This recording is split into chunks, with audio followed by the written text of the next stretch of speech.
Before you come to pick up your bees at home, you need to have your beehive ready. What you're going to have is a bottom, a deep brood box, we call them supers. It should have 10 frames in it, an inner cover, and a top. And it should be on a stand. Keep it, 12, 16, 20 inches off the ground. Preferably, ideally, facing the rising sun, morning sun. Wake up the bees early, you get more productivity. I don't like them in too much shade. There's problems with that. But have a feeder ready. I like these. These are front feeders. It's you mix up your syrup, half and half sugar, half water, and they'll start gobbling this up right away. Keep it on the front of the hive. You'll watch it go down. And one reason I like these is because you don't have to open up the hive to know if you need to refill it. You just have a jar ready and swap it.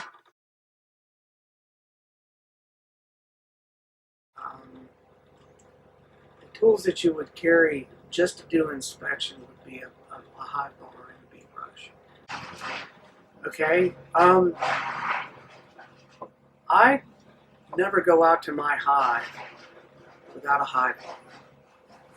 The only thing better than a hive bar is 2 hive bars. They're essential. You just can't do anything without them. And a good straw hat doesn't hurt.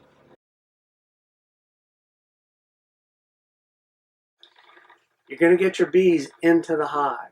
When you get them home, the hive's ready. It's on the stand. You have 3 frames taken out of the center.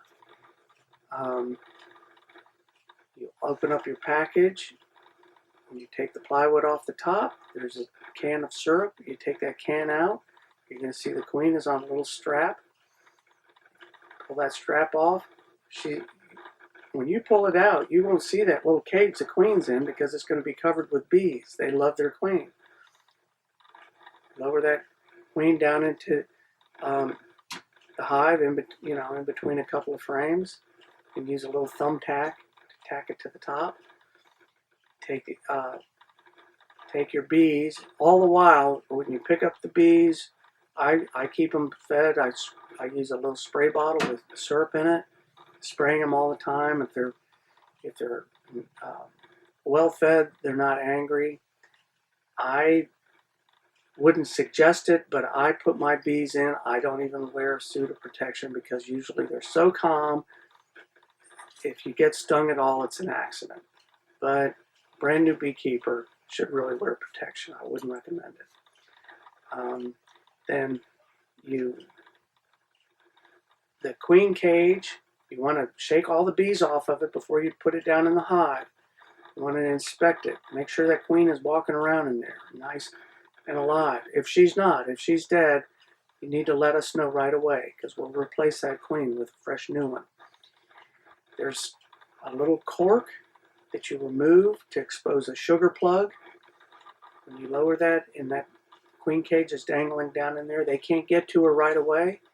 Gives the bees time to accept their new queen. They'll eat through the sugar plug. Takes a day or two. You'll go back in there after a couple of days. You should see that cage is empty. She's gone. Take it out. Put the 3 frames in there that are missing, and put the top back on, and leave it alone for 7 to 10 days. Go back and check. Our bees are coming from Augusta, Georgia. The supplier that brings them up here, they're going to be here on a Thursday. He's down there on Wednesday.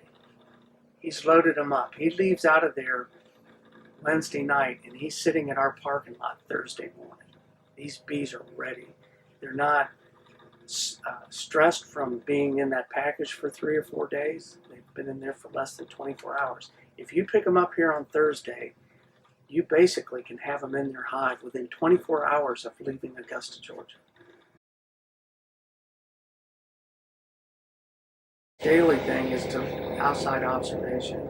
Feel that the weight's increasing on the hive. It's taking on mass. that there's a heavy good, more and more new traffic in the front. Um, and you get an eye for things. You'll see that this is a good foraging pattern. Bees are in and out of the hive. They're zipping in and out. Or you see that it's a brand new bee pattern where they're just out testing their wings and they're kind of swirling around. Do not go into the hive on a daily basis. That's why I like the front feeder. You can pop it off and put a new one on. You don't have to open up the hive. You don't have to use smoke.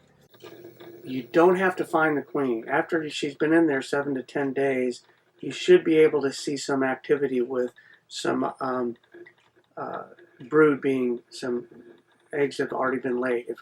If you see a pattern of eggs in there on a frame, that means she's doing her job. You don't have to smoke a lot and hunt her and find her. Too many brand new beekeepers just have to see that queen, but it's not necessary. You know she's getting the job done if there's new eggs being laid. Other than that, just keep them well fed until that brood chamber is full. Do remember that the eggs that are being laid, if she's in full production, she can lay up to 1,000 eggs a day. Let's just say she's laying 500 a day. Starting at day 20, 21, after she's started laying eggs, you're going to start seeing new bees come online. At first, it might only be 100 or 200 bees a day, but eventually it's going to get over 500 a day. That means there's an explosion in the population. You have to be ready. I would say 40 days after she's in that deep, it's probably going to be time to put another deep right on top of it. The lower chamber is your brood chamber. The upper deep that you put on there is your food chamber. They're going to fill that up. They're going to make wax. They're going to fill that wax with honey. And if you have a full deep up top full of honey, you're ready for the winter. Optimistic to think that you're going to get honey the first year for yourself. You've got to pretty much let the bees have that. You've got to get them through the first winter. Ideally, you want the hive at least a foot off the ground, facing morning sun, and if possible, protection from the prevailing northwest winter wind. We get these cold blasts, the Siberian Express type of weather in the winter, and if they can get some protection from that wind, it helps a lot. You can put up temporary barriers in the wintertime, like a burlap fence or something. But if you have a stone wall that it could be backed up to, but facing morning sun, that's a really good spot. Get some solar gain with the stone wall, even a tree line behind it. So basically, the tree line or the stone wall would be behind it, and the front of it would be facing east towards the sunrise.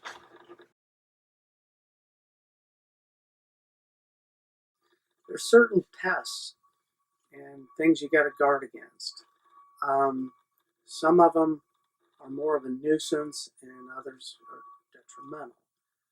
A nuisance would be ants. People freak out. Ants get in the hive. They're not a big deal, and they're easy to deal with.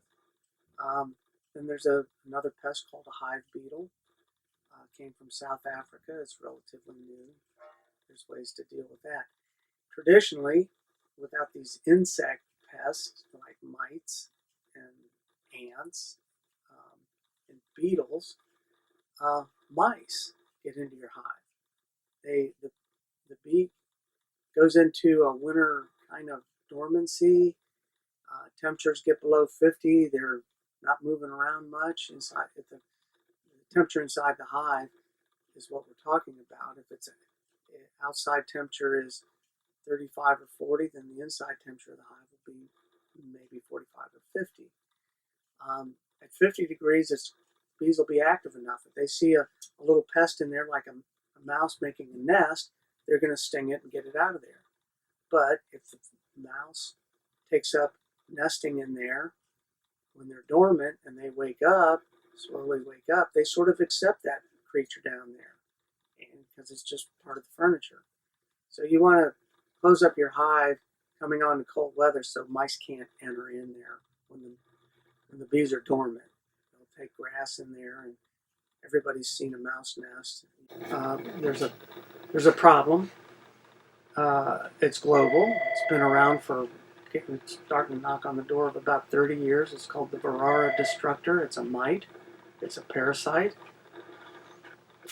Like any good parasite, it's carrying pathogens.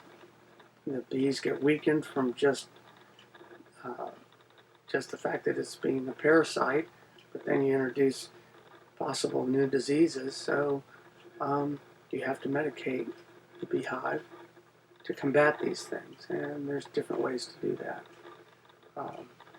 But I've heard it said from a really good beekeeper that said we got to stop calling ourselves beekeepers. We got to start calling ourselves mite managers. If you don't manage the mite, you're not going to be a successful beekeeper. The biggest pest that I have in my apiary is black bears. Black bears don't just get in the hive and eat a little bit. They tear the hive apart. They carry it off into the woods. They don't leave much to repair. There's three kinds of bees in the beehive. There's the worker bee. That's most of them. There's a drone, and there's a queen. There's maybe 50 or 100 or 200 drones. There's tens of thousands of worker bees, which are all female, and there's a queen. The life cycle of these bees, the drones pretty much are around for about a season. They don't work hard or at all. They're just there for one purpose, and that's to inseminate the queen. They don't sting. They don't have a stinger. That's a female organ. The queen, her stinger is also the thing that lays eggs. The queen is viable laying eggs for her first 2 years. She can live up to 4 years old, but she might not be laying a lot of eggs at 4 years old. So the hive gets weaker and weaker because the egg patterns aren't good. The worker bee has to live, if it's a brand new worker bee in October, it's got to make it all the way to the 1st of March. Keep the queen alive and keep her warm and be there to nursemaids the first eggs being laid in late February, early March. During the season, when the nectar flow is in full earnest, that worker bee, instead of living for 12 or 14 weeks, can live to be 3 weeks old, or 5 weeks old. They work themselves to death. So the life cycle, a worker bee emerges. For a day or so, it's drying off its wings. After 2 days or 3, it gets out and tests its wings. It flies around a little bit. And you can see there's bees flying around the front of the hive. They're not in and out. They're just kind of swarming around. Those are new bees. And you'll see that. When you're having 500 new bees emerging every day, you're going to see that kind of traffic. But then they go back in the hive, and for the next 10 days or so, they're nursemaids, they're morticians, they're housekeepers, they're wax makers. Then after the day 12 or 14, they go out and they become foragers. That's what they do. They go out and they look for nectar. Tree nectar is a big deal, especially if you're out out of town. There's not big fields of clover. There's not flower beds and stuff. Tree nectar is what I depend on. Maple trees early on, Russian olive coming after that, tulip poplar, honey locust. Um, uh, Trees contribute an awful lot if we get a good nectar flow. If it doesn't rain in March and April, you're not going to get much tree nectar. It can be the difference between 1 gallon of honey per hive up to 8 gallons of honey per hive, depending on what Mother Nature does for us as far as the nectar flow goes.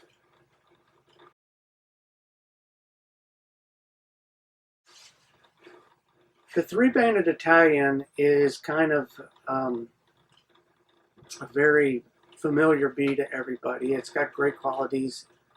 It's not too terribly aggressive. It's a good forager, and it winters pretty well in our region. If things are all lined up and you're a diligent beekeeper and you do everything you need to do to make sure that hive is sound and healthy and full of honey going into winter, the Italian serves us well. Downside, doesn't like to forage on drizzly, rainy days. If it's a little bit cool, you get a springtime day and it's in the 40s and the sun doesn't come out, there's a big nectar flow, there's lots of flowers out there, but they're not willing to go out there and get it. There's other strains of bees that do better with that. And other strains of bees that are a little more resilient against pests like the Varroa destructor, the mite. But the Italian's a good all-around bee, especially for a new beekeeper. There's gentler bees out there, but I wouldn't recommend any of them. The Italian, on top of being gentle, it's just a good forager.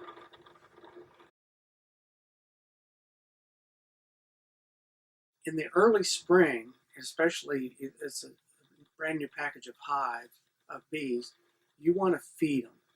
And that's where this feeder comes in, because this feeder has its downside. If you're feeding in the wrong season with this, when there's no nectar flow at all and it's hot and dry, you can initiate a war between one hive and another. And the weaker hive always loses. And the stronger hive will go in and take all the honey out of that weak hive. And that hive collapses. That can happen with these front feeders. But in the early spring, when it's cool and there's lots of nectar, but you have one of those drizzly, rainy days and they're not out getting nectar, syrup is what gets the queen to lay eggs. That's one reason we feed them, not just to make sure they have food, but that they have. You could just give them straight honey, but that's not going to initiate them to get the queen to start laying eggs. They think that syrup is mimicking fresh, new springtime nectar. Every time you use smoke, you're stressing the hive. So when you do use smoke, use it sparingly and don't use it often. Use it when it's necessary, when you've got to get down in the brood chamber and you're going to be in there a while. I think one of the problems with brand new beekeepers is they feel like they've got to be into that hive every day. You know, it's kind of fun to watch, and I think on a daily basis, it's go out there and watch the traffic in the front. You can learn a lot about what's going on in the hive by the type of traffic's in the front. There's other clues. If you've had that brand new hive going and it's been a month and you're not seeing a lot of good new traffic going, and you go and you lift that box up and it's still light as a feather, something's wrong. You want to get in there. You might have lost your queen. You know? So we can get you a new queen and re-queen it and not miss the whole season. If you see there's an unusual amount of activity in the front bees going in but none coming out, and then you watch and there's no bees going in there with pollen on their hind legs, that hive might be getting robbed out. These are the things you'll learn as a beekeeper as years go by. And careful observation is a big part of that. The backyard kit, they provide an internal feeder. I prefer the front feeder. I don't have to open up the hive to fill it up. And there's no drowning. This, you can take this off. This can be on the front of the hive, empty, not doing anything. They'll travel in and out of there to the left or right of it. Always put this device dead center. The bees, the guard bees like something blocking the center. If there's going to be a robber bee that gets in there, they come zooming right up the center and get on in there past the guard bees, and the guard bees get overwhelmed with too many of them trying to do it. So, you know, a bunch of them rushing the gate. If this is blocking the center and they have to come around the edges, the guard bees are have an eye on it, and they perceive that this robber bee is not one of us, pheromones aren't right, and they'll keep that bee from coming in. So on that middle of the summer, leave this in there, but don't feed them with front feeders. That's a lot of syrup right there that's attracting intruders.